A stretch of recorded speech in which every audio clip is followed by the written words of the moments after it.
great year, obviously.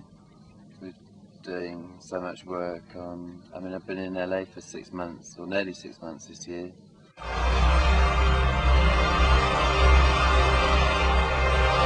I was asked to meet up with the directors in November 2002, and you know, we had a long meeting, and sort of they were feeling out the water to see whether they thought I'd be any good for it, and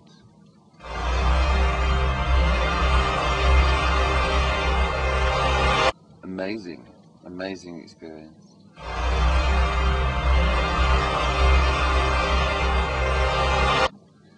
It's not always first, but usually when I'm writing a bit of music, I like to visualize on something, and so it gives me, I can then tell whether what I'm doing is right or wrong.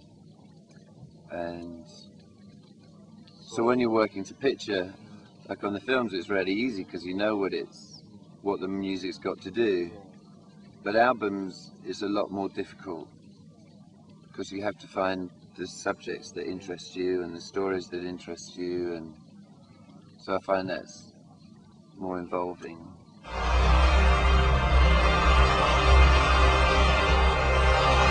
Well, it's sort of easy. You just don't have the problems of having to sort of go through loads of ideas and see what you want to work with.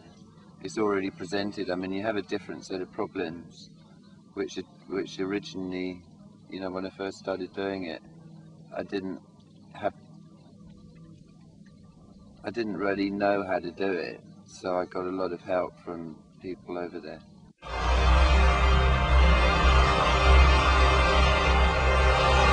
It's totally different, yeah. I mean, usually you're allowed to indulge in whatever you want when you're doing an album, and obviously on a soundtrack you have to stay within very tight, disciplined confines, and that's, I really like that as well.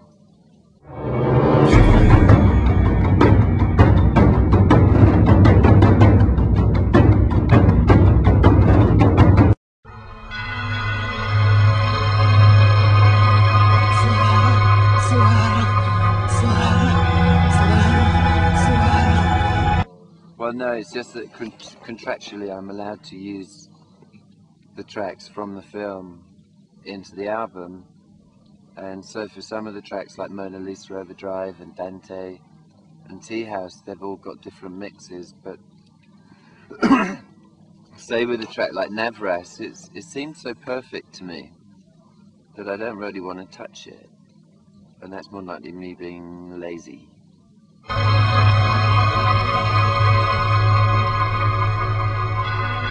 Sawara is like a musical montage of ideas.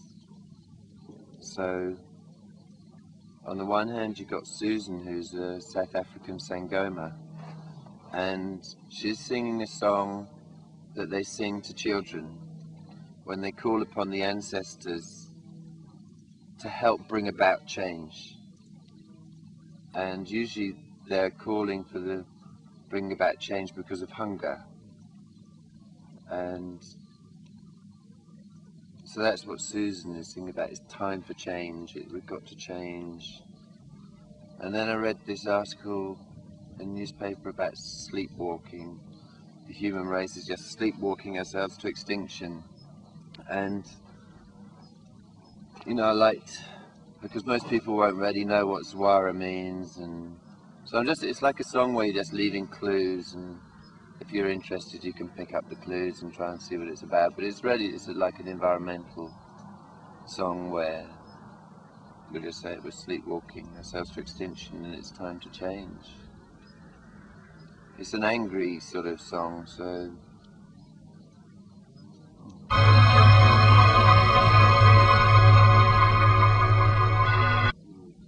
sometimes I start a track off with one idea, like it started off as like about the forest where we are now, and I just saw it as someone running through this forest and elements chasing this person.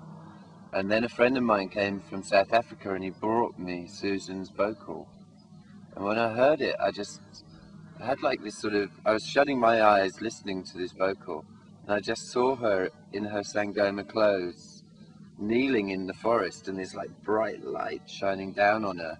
My arms went sort of all goose pimply, and I thought, shit, I just got to.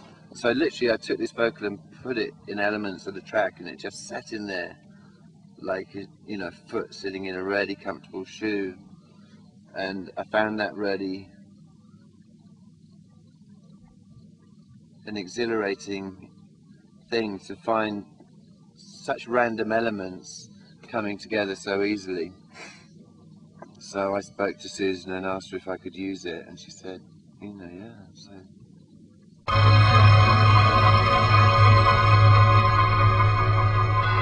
well, I mean, until it's finished, it doesn't always make sense to me. So it's, but I know it's more, there's more elements of sort of rock, and it's not really, I'm really bored of a lot of the things I've been doing before.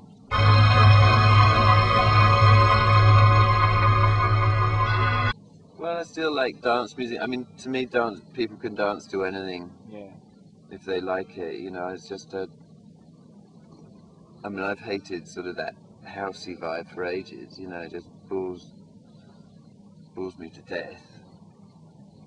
But you know, it's maybe a bit grungier, a bit harder, and just trying to find different ways of saying things, and putting images together.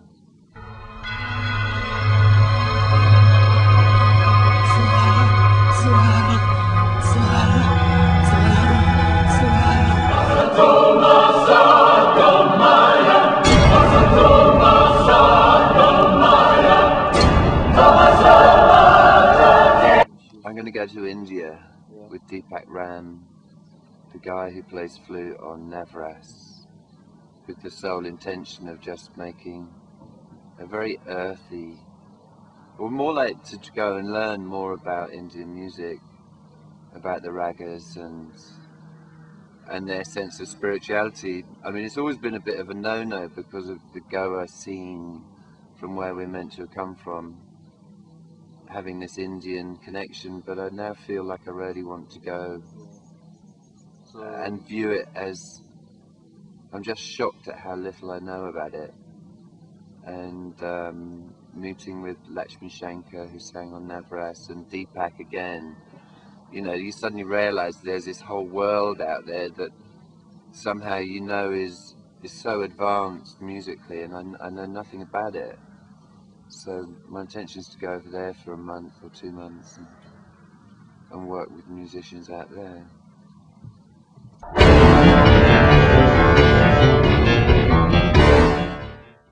We're coming back to play here in April, and we're hoping to come to Japan to play the Fuji Rock, and then maybe in October, November next year we'll maybe doing a whole tour of Japan.